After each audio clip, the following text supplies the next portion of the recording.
You can only know your truth if you remember why you started your journey. But sometimes we forget. Occupy Wall Street by way of Occupy Fleet Street is turning into Ural Meat Street. As expected, the forces of the last gasp have dispatched their faceless assault bots with their black motorcycle helmets into the parks, plazas and sidewalks of this debauched culture and looted landscape into the dying cities of materialism on their homeward bound course, which is the eventual destiny of this particular format, marching onto its own particular entropy with its final destination. Imperialism has its denouement, as do all of the other temporary forms grafted onto the original tribal state.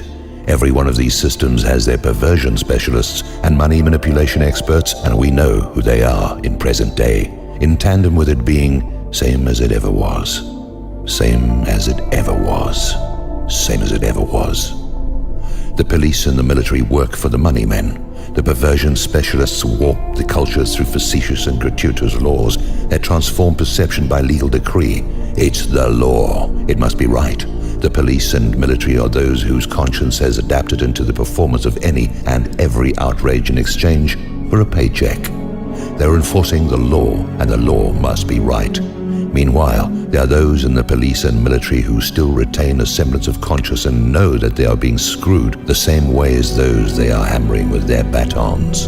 In this time of awakening, many with guns in their hands are waking up to the injustices of torture and murder of the goat herders and villagers in foreign lands.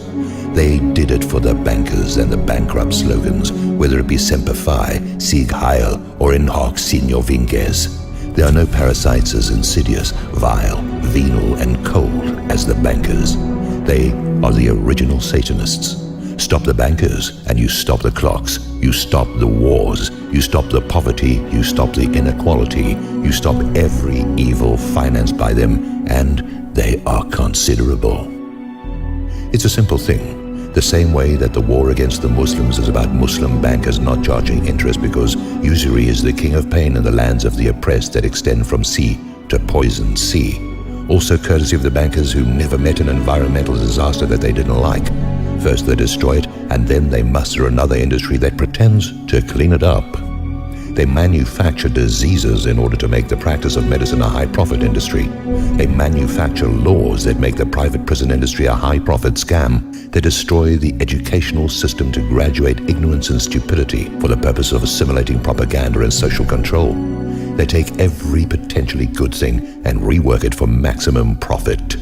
They outlaw every positive methodology to destroy the possibility of competition with the varieties of bad shit that interface with all kinds of other bad shit that has put us all in the shit where we are now. It's a simple thing, people. Let's look at the pharmaceutical industry by example.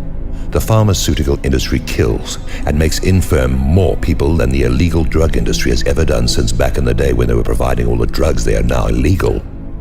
I'm pretty convinced that the Harrison Act came about because certain forces in bed with the international bankers saw how much profit they could be gained from opium since it was prohibited.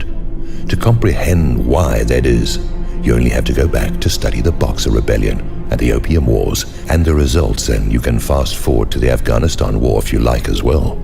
Of interest is the fact that part of the Boxer Rebellion was about the influx of the satanic Christian missionaries into Chinese culture. There are two Christianities, always keep that in mind, and one of them has nothing to do with Jesus Christ. Okay, Western medicine is allopathic. That means it treats the symptoms and not the cause. Who is the biggest purveyor of symptom suppressants and sundry? Why, that would be the pharmaceutical industry. Who profits from shutting down all natural healing techniques and substances? Why, that would be the pharmaceutical industry. I want to show you how wide the net of vicious enterprise extends.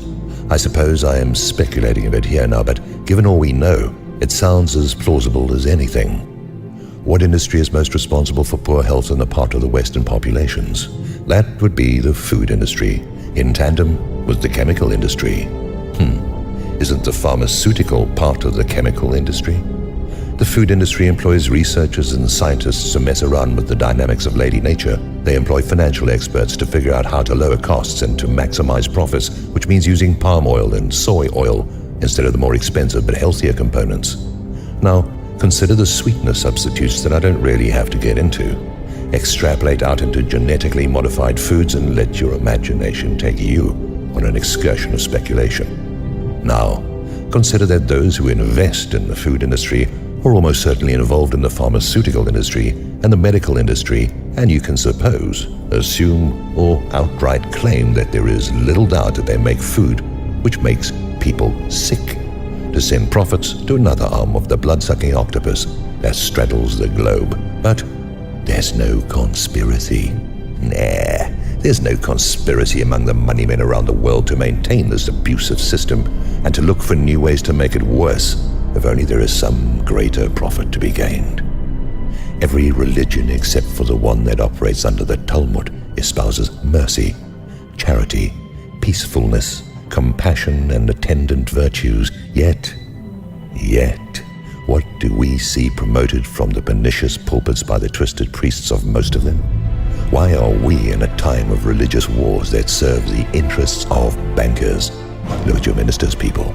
Look to your philosophers and pundits of the moment who are given so much media face time by the people who own the media for one reason: to keep the truth buried under a land full of lies for the purpose of profit. In a time of darkness, the mind of darkness is preeminent, via the reports of the senses of the propensities of the mind and heart of the one interpreting them. Factor in the mass mind and peer pressure, and you have a dark and viscous soup, as sticky as tar and difficult to extricate from. It's no wonder that people feel trapped, have given up, or are completely unaware of what is happening to them. If it were not for the benevolence of the cosmos and the appearance of Mr. Apocalypse and his walking stick, we'd be toast. It's not an accident that Rick Perry forgot his lines at the debate.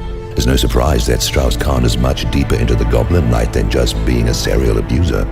It's no surprise that so many things are coming to light and that the efforts of the damned are being frustrated at every turn. Some would say, no, they had all of this planned a long time ago.